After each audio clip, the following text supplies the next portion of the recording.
Yes, Iceberg's the name. Yo, it's your boy Moonwalker Swiss, man, here on another Before the Fame on DJiceberg.com. We are lit. I am here with the Nigerian sensation. You know what I'm saying? Wagwan, it's your boy Finesse. What's up?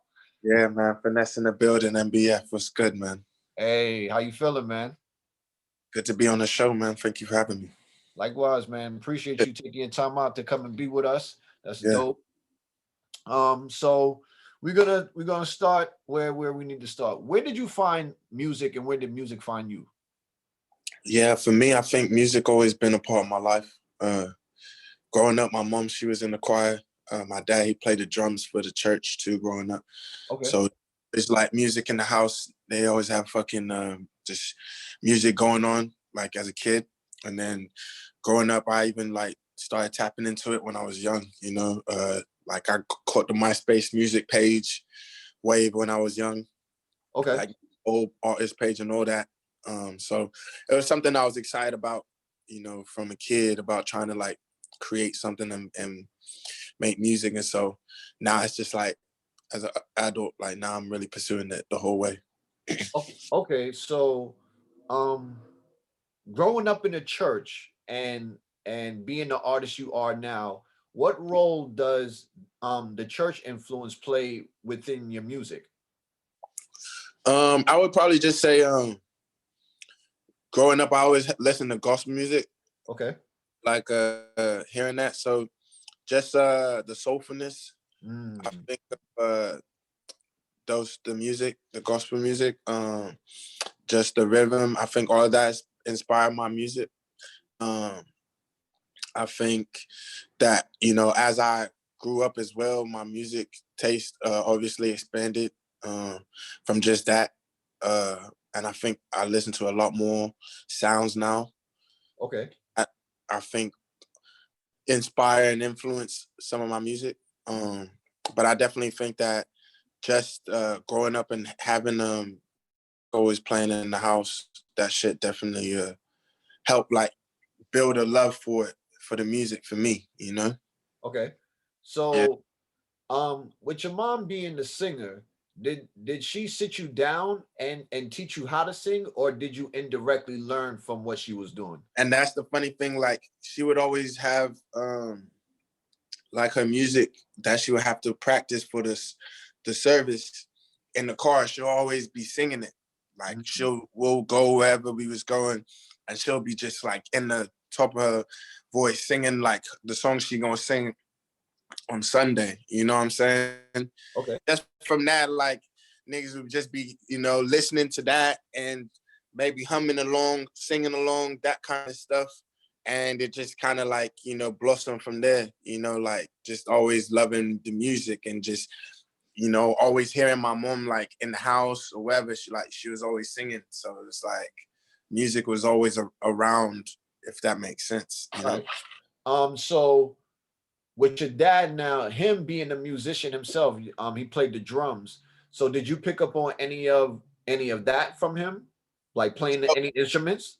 So he played the drums for the church. But I won't say like I pressed him enough. And I really think about this too, like of trying to learn how to play the drums.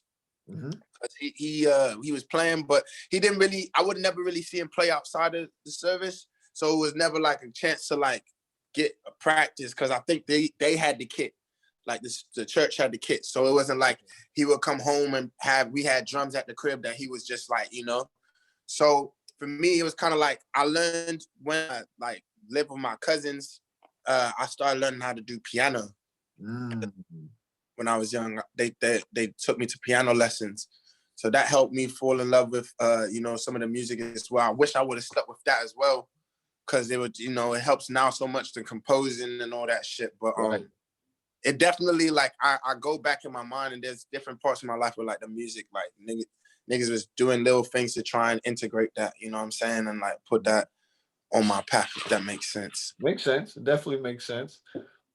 So every artist, I believe, goes through some type of emulation phase when they finding their identity as a musician. So who necessarily were you trying to sound like, or at least pick up something from their sound to make whatever it is you do that what it is today? Yeah, for me, I don't think it's generically any one artist that I'm really trying to sound like. Obviously, creating my identity, I'm gonna be myself. You know, Right. but I would definitely say that sounds that are certain things that you'll hear in my music. You'll definitely hear like the drill vibes, the London sound of music, because that's, you know, part of my upbringing. That's part of my history. You know, where I'm from. Some of the music that, you know, inspired me and it's been with me throughout my whole life. So that's side of it, but also like the US side, like the Southern style of music, the music that I got introduced to when I came to the States. Like those kind of things all have like helped create and construct like who I am and what I love musically. So Right. I think I put my shit out, it's really just gonna be a little bit of a blend of kind of all the things I love musically, as well as me telling my story and just, you know, trying to create the best vibes possible on tracks. You know what I'm saying? Yeah. So um so you were born in Hackney, London. Yeah. So what is life like in London compared to when you got to the States? And at what age did you come to the States? Yeah. So I moved to the States in 2000. I was about 7 or 8 when I moved. Hackney was lit. You know, I was with my mom and my dad at the time. My brother, he was born like a few years later. Okay. Um, you know, I was around my family. My uncle, he was living with us at the time as well. But yeah, you know, I was with my fam. It was good. We lived in Hackney for a bit, and then I think we moved to Essex, just a little bit outside of London. But Okay. yeah, I mean, that was my upbringing in London. I still have great memories over there. Still got my people over there, and I still visit all the time. So it was definitely a transition, you know, coming to the States. I remember when I came over, I came by myself. So Whoa. there was definitely a transition. I was with my cousins at the time, and then my fam came over after. So it was, you know, it was different. So when you came into the States, where did you get placed with your So family? when I first got to the States, I lived with my cousins in Maryland, in Mm, Silver Spring. So we was in Silver Spring area. I was living with them for about a year, and then once my family got to the States in Dallas, North Dallas, then I moved to Texas, and that's where I grew up. okay, okay. So you down where like damn, off the top of my head. Screw, that's the H Town. Grew up listening Yeah. to a lot of chopped and slup music on my SoundCloud and mixtapes. I used to listen to a bunch of chopped and slup shit when I was growing up. So yeah, that's definitely the culture out there for sure. Okay. So now going forward, drill music is a big thing right now, and it's coming out of a Europe. And shouts to all everybody who do drill. When I usually think like when drill came popping, like a lot of artists that I or a particular artist I used to think of first before drill, just when it came to London and having the sound, was like SAS. Like SAS was the thing for me. Like when Dipset got a hold of them and they brought them to like they got into the States, it was like, wow, like yo, these London dudes is different. Like, Right, right, okay, like they know to rap. right. So when you do your music, do you rap or do you mostly do what's like catered to today, where it's the maybe got I one or understand two, what you one or it's a two, little three words? I think if you listen to It's Okay, you see you know where I'm coming from, like straight off the bat. I mean I have Yeah, two I caught wind of it. I watched the yeah, video too. yeah. So I mean I got two records now. My drill vibes, obviously, for me, I'm honest. I'm gonna create what I feel on the track, what I feel I want to put out on that track. You know what I'm saying? With It's Okay, shit, I came on that bitch running. Like if you Right. hear my verses, I'm on it. Like I'm rapping on that shit. It's not really like so the hooks is more like, you know, it's got a little flow and like a something you can repeat and shit. It's catchy, but Okay, it's okay. you know what I'm saying? The Yeah. hook is catchy and shit. But when I get to the verses, like if you really listen, I'm saying a lot of shit. You know what Right. I'm saying? And I think that's what I wanted to do with that track. You know, I wanted to say a lot, but at the end of the day, I wanted it to still be a vibe, you know, like something that people can repeat, you know, on the hook. So I think for me, like I said, it just goes back to the vibe. But I think it's been really dope. I will say, just like you were saying with how the drill sound has like come alive again, really in the States, because obviously it was always big in the UK, and Chicago kind of, you know, made it crazy over here in the States with drill, and then, you know, UK did that. And now it's kind of like the UK producers and sound is like now coming forth with the US artists, and so it's just been like crazy to see like just the whole the collaboration and combination of the shit, and it's making it great for people that make music like myself, like that's in some of that pocket, you know, people gonna fuck with. Because drill music is definitely popping right now for sure. So you created. Wait, before we get that, what explain to me what is NBF/MBF World? Yeah, right here, Natural Born Finesse. Okay. NBF, yeah, Natural Born Finesse. So take me through that. How was that created, and what is it exactly? Yeah, my name. You have this, and you have your. Yeah, and my boys always call me Slick, Slick Finesse. So it's always like a nickname. And then from that, we was young too, and we had a group called Rude Boy ENT. So it was kind of like putting that together for, you know, my name, Rude Boy Finesse, and then MBF, Natural Born Finesse, and just in my life, in my career, everything, just always being able to move with finesse. You know, I know there's a lot of ways you can be a finesse and all that shit, and niggas, you gotta do what you gotta do when you gotta do it. At the end of the day, too, for me and my team is where it's always knowing how to move with finesse, like a layup, you know, like a smooth Euro step. Always find a way to the basket, you know what I'm saying? Any room we good in any room on face, you know what I'm saying? Because we've just born with finesse, know how to move smooth. So that's where that comes from, you know? That's dope. That's dope. Yeah. So I know you do. So now you have your own lifestyle brand. So you're Yes, so sir. so Europe is your unlocked raw power. I like that. I Yeah. like that. Like when I read it, I was like, yo, this is dope. Yeah. So take me through how Europe was created. Yeah, man, shit. Everyone got that inside them, tap into it, you know, unlock that raw power inside you, you know. For me, it's the music, the art, the creativity, you know, the things I'm passionate about. You know, for anybody else, it could be something different. But it's all about tapping into it, you know what I'm saying, and letting that shit shine.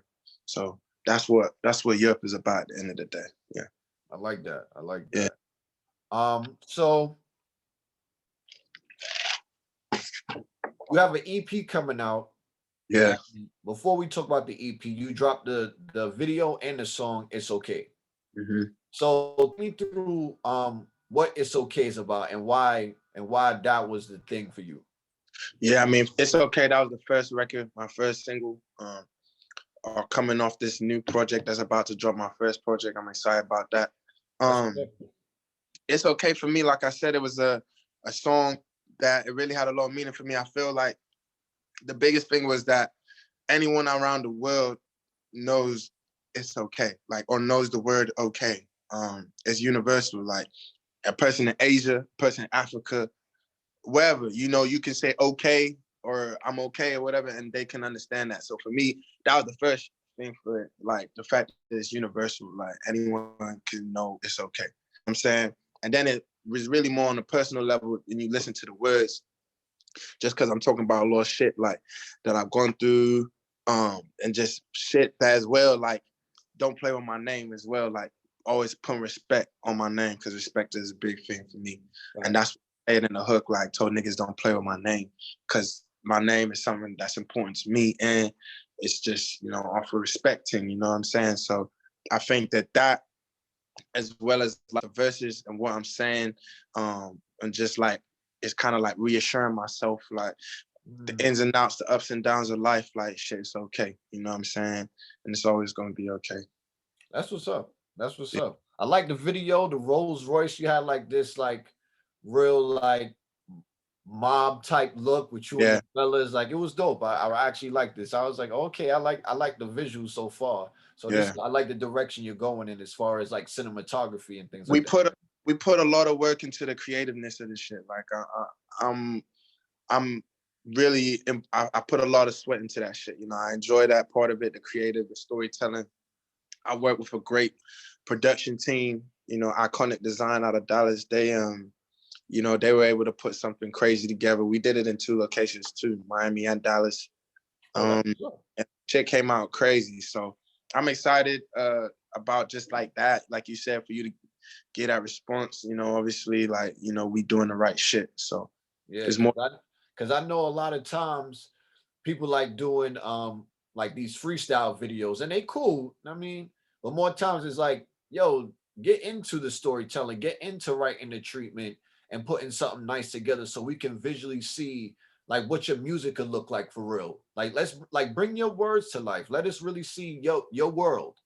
And for me, I would say that stems back to when I first got to the States, and my first like intro to music was like old 2000s, early 2000s music videos, you know, how those music videos were like fucking movies. Like the old school music videos were like big sets and all, like, you know what I'm Yeah. saying? That's what I remember. So it's like I'm excited to be able to try and give that to my fans and to the viewers and all that. And just like you said, give them a story, because my music from the project that I'm about to put out, if you really listen through, you're going to get a full story, and it's going to give you a piece of like who I am, where I come from, and just like the shit that I'm on, you know? That's what's up. That I definitely would love to hear that. So the Art of Finesse, Volume 1, when is that scheduled to drop? And I was even gonna say, that's not even the name of the tape no more. We done. Okay. I ain't even gonna put the name out there yet, but we done shelved the Art of Finesse for now. All We're right, gonna that's cool. That's cool. that's definitely, the Art of Finesse Volume 1. That's not going nowhere. You know, we just gonna taper that for right now. But the new project got a whole new name, and it all makes sense. It's just like it's a story. Should be coming out next month. I'm excited about it. Yeah, That's dope. That's dope. yeah. So, at this point in your musical journey, like how would you describe your sound? I would just describe it as energetic. Shit, I'm telling stories about myself, melodic as well, versatile.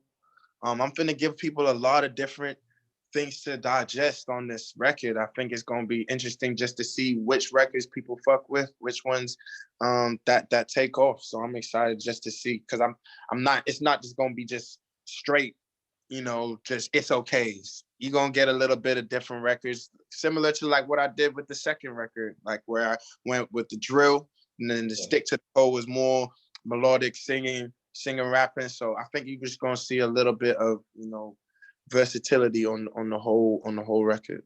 That works. That definitely works. Yeah. Um, so some of your inspirations are Lauren Hill, Kanye, and Skepta.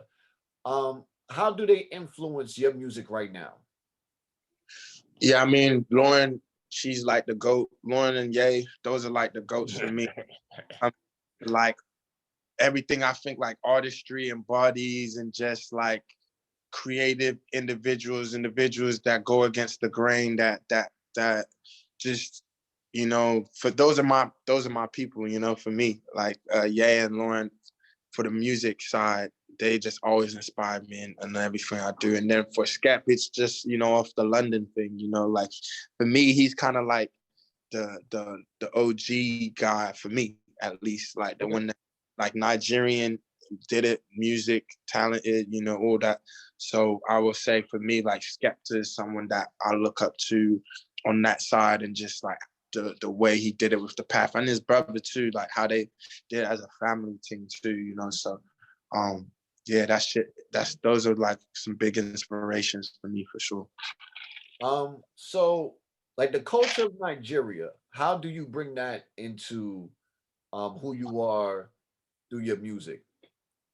Yeah, I think it'll definitely be just through the Afrobeat style, which I haven't even like I'm gonna do that a whole certain way, obviously, because but I think it's been real dope to see like the Afrobeat kind of come to like popularity as of lately, like just how everyone's like really falling in love with the sound. Like Beyonce did a whole album like that was damn near just straight Afrobeat, like Afrocentric, you know what I'm saying? So it makes me excited, you know, like people appreciate, you know, the culture and Africa and all that. So I'm excited to definitely integrate that into my music, work with some real talented African artists, hopefully in the future, and just put out some real dope records. You know, that's my hope for sure. So between Nigeria, London, and the States, who's 5 artists you want to work with?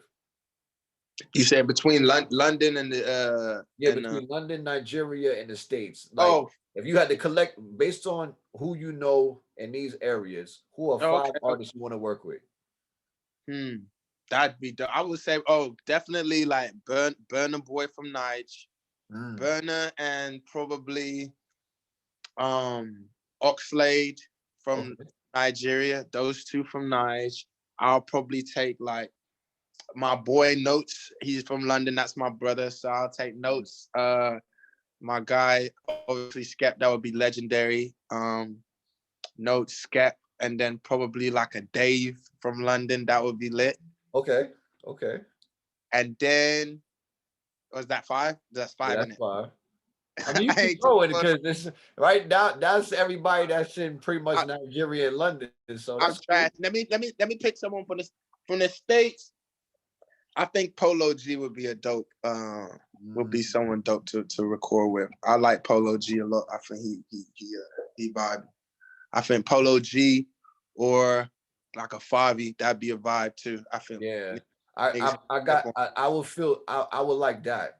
Yeah, I think a Favi track go crazy. Yeah.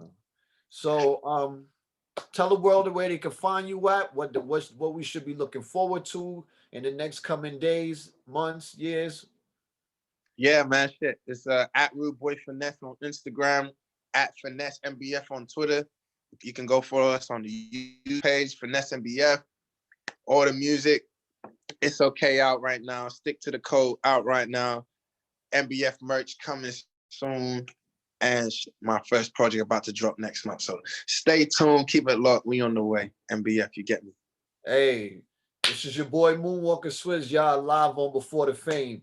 Make sure y'all lock in with MBF Finesse. Make sure y'all log into his movement. Yo, do you have any events coming up with the Europe?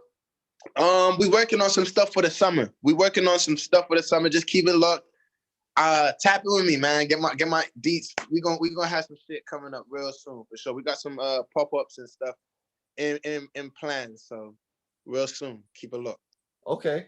Well, it's your boy Moonwalker Swizz once again with MBF Finesse. Make sure y'all lock into him. This is Before the Fame on DJiceberg.com. We are over and out. Yeah, bless up. You done that. Likewise, man. Take care. Thank you for watching the latest episode on DJiceberg.com Before the Fame. Make sure you subscribe on our YouTube channel, click the like button, comment, and also follow us on our social media platforms. Thank you. Yes, Iceberg's the name.